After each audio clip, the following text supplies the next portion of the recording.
ক্লাসের কাজটা কি আমরা সেটা বুঝে নিচ্ছি। যে আমরা এই যে ক্লাস ফ্লুইড, আপনি ছবি তুলেন না, আমার ছবি ভাই আপনি এই পাশে আসেন, হ্যাঁ আসেন সামনে আসেন।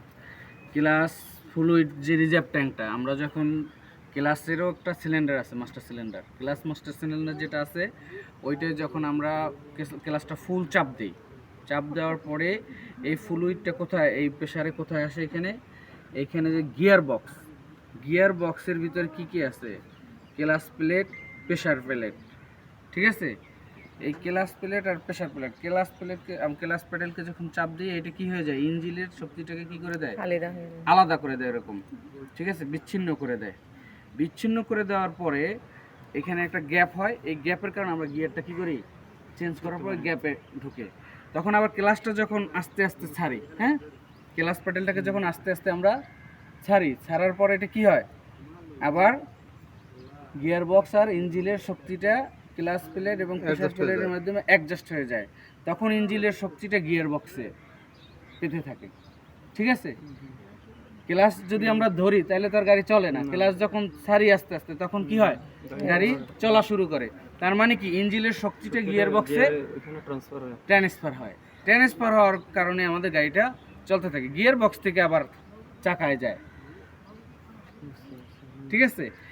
এখন ক্লাসের কাজ হচ্ছে যে আমাদের ইঞ্জিন এবং গিয়ার বক্সের মাধ্যমে যে সংযোগটা, এটাকে অ্যাডজাস্ট করা আর বিচ্ছিন্ন করা, ঠিক আছে, অ্যাডজাস্ট করা আর বিচ্ছিন্ন করা, ওকে।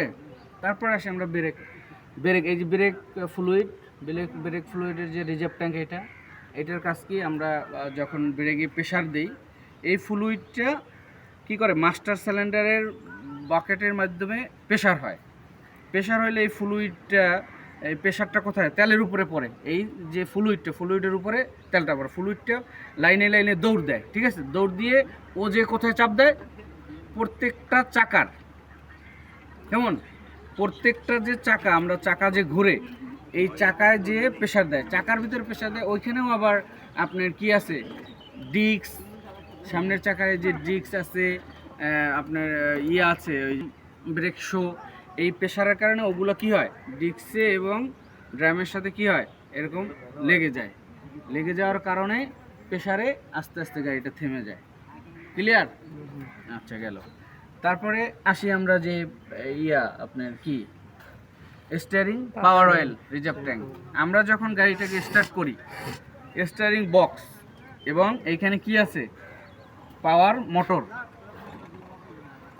মোটর আছে, এই পাওয়ার মোটর কি করে, ঘুরতে থাকে, ঘোরার কারণে এই যে ওই আপনার লিকুইডটা, মানে পাওয়ার অয়েলটা, এই যে দেখছেন এখানে পাইপ আছে, কেমন, এই পাইপের মাধ্যমে গিয়ার বক্সে, স্টিয়ারিং বক্সে যেতে থাকে, এটা সার্কুলেশন হতে থাকে, কিসের মাধ্যমে, এইখানে যে পাওয়ার মোটর আছে, পাওয়ার মোটরে কি করে, ঘুরে, ঠিক আছে।